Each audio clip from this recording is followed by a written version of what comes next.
Today we are going to interact with an aspiring young designer and a creative being, Kamna, enthusiast in digital art, crafting, and sculpture designing, a workshop on architectural design. You can proceed further, Kamna. Hi everyone. तो आज का मतलब जो topic है वो है architecture and design के ऊपर। तो सबसे पहला क्वेश्चन ये आता है कि डिज़ाइन होता क्या है।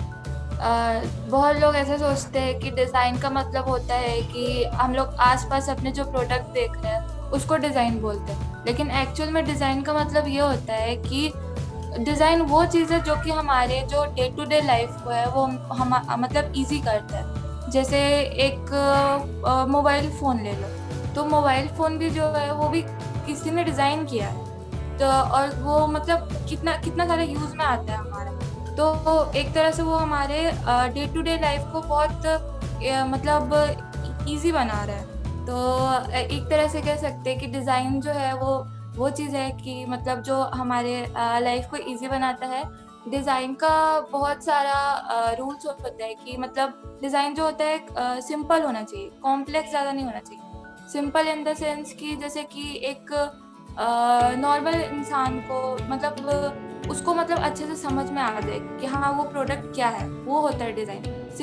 सिंपल येट अट्रैक्टिव और क्रिएटिव होना चाहिए। इसी के साथ आगे आता है कि आर्किटेक्चर क्या होता है। तो आर्किटेक्चर बहुत लोग ऐसा सोचते हैं कि आर्किटेक्चर तो इंजीनियरिंग को ही बोलते हैं, खासकर हमारे इंडिया में। मतलब आर्किटेक्चर का मतलब लोग समझते हैं कि इंजीनियरिंग होता है। इवन 70% पॉपुलेशन ये भी नहीं जानती है कि आर्किटेक्चर बोलते किसको है, मतलब होता क्या है।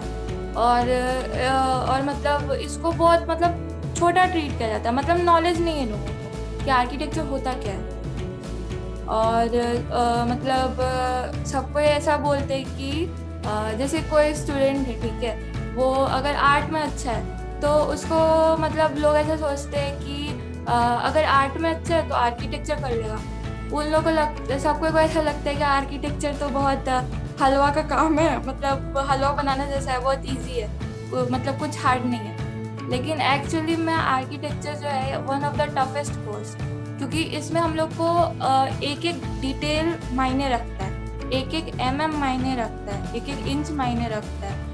और जैसे डॉक्टर के ऊपर बहुत सारे पेशेंट का मतलब जिम्मेदारी होता है, उसी तरह एक आर्किटेक्ट के ऊपर बहुत सारे लोगों का जिम्मेदारी होता है। अब एक आर्किटेक्ट आखिर करता क्या है?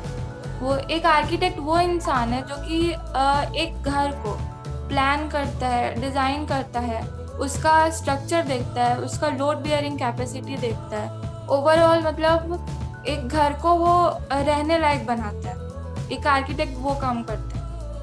और फिर आता है कि डिज़ाइन प्रोसेस क्या होता है। मतलब जैसे कि अपन एक प्रोडक्ट डिज़ाइन कर रहे हैं, तो एक डिज़ाइनर के लिए प्रोडक्ट डिज़ाइन करना आसान नहीं होता है। पहले जो हमें प्रोडक्ट का टॉपिक दिया जाता है उसको पहले हमें ऑब्जर्व करना पड़ता है, उसके बारे में पहले डेटा कलेक्ट करना पड़ता है, फिर उसको क्रिएटिव करने के लिए हमें मतलब ब्रेनस्टॉर्म करना पड़ता है, बहुत ज़्यादा ब्रेनस्टॉर्म, मतलब पूरा अपना एक तरह से कहो कि दिमाग को खोल के निकाल के रख देना पड़ता है। उसके बाद फिर उस पर बहुत सारा चीज़ इम्प्लीमेंट करके देखना पड़ता है और बहुत बार सोचना पड़ता है क्या ये काम करेगा, मतलब बहुत ओवर थिंक करना पड़ता है। और इसके बाद जो फाइनल रिजल्ट होता है उसको इम्प्लीमेंट किया जाता है, तब जाके एक प्रोडक्ट बनता है। उसी के तरह अब आर्किटेक्चर में डिज़ाइन प्रोसेस क्या होता है।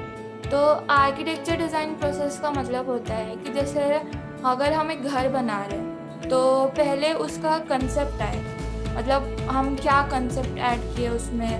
मतलब जैसे कि एक क्यूब है और क्यूब को हम लोग काट करके उसके अंदर से सर्कल बना करके सिलेंडर निकाले, तो हम लोग जो उसका जो फॉर्म है उसको सब्ट्रैक्ट किया, तो वो हमारा कंसेप्ट होगा।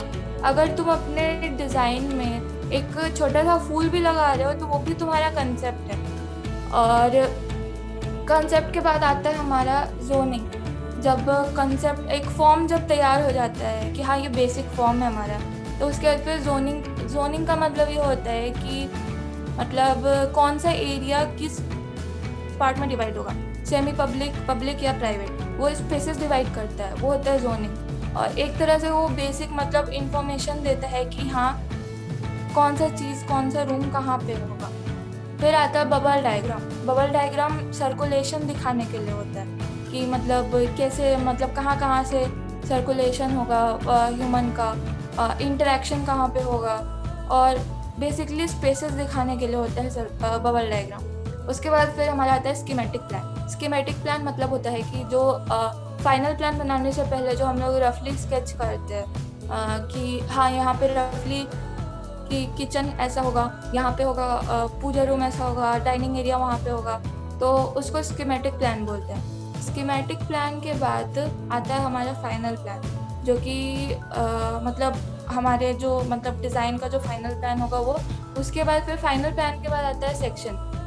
सेक्शन होता है कि मतलब कौन सा मटेरियल हम यूज़ किए, बेसिकली सेक्शन ये दिखाने के लिए होता है, और अंदर का जो स्पेसेस है वो कैसा डिवाइड हो रहा है। और सेक्शन एक डिज़ाइन में बहुत ज़्यादा इम्पोर्टेंट रोल रखता है।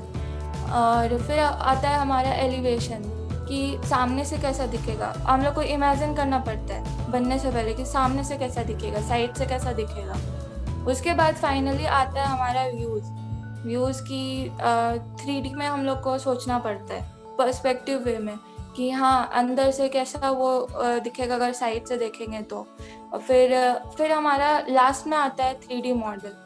3D मॉडल ताकि हमें एक रफ आइडिया हो कि हाँ हमारा जो डिज़ाइन है वो ऐसा दिख रहा है।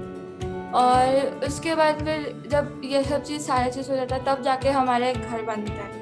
एक छोटा सा अगर टॉयलेट भी देख रहे हो तो वो भी इतना प्रोसेस के बाद बनता है। सबसे इम्पोर्टेंट हमारे डिज़ाइन में रहता है सर्कुलेशन। अगर आपको ह्यूमन एंथ्रोपोमेट्री आती है तो मतलब कोई भी चीज़ मुश्किल नहीं है, क्योंकि बेसिकली एक घर बनाया जाता है इंसान को उसका कंफर्ट लेवल देने के लिए। तो ऐसे इतना ही। Thank you.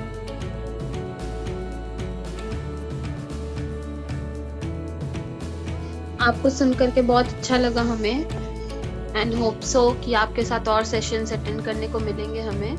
Thank you so much for your time. और अब हम लोग अगले संडे आएंगे दूसरे एक्सपर्ट के साथ। Will talk about some other topics to.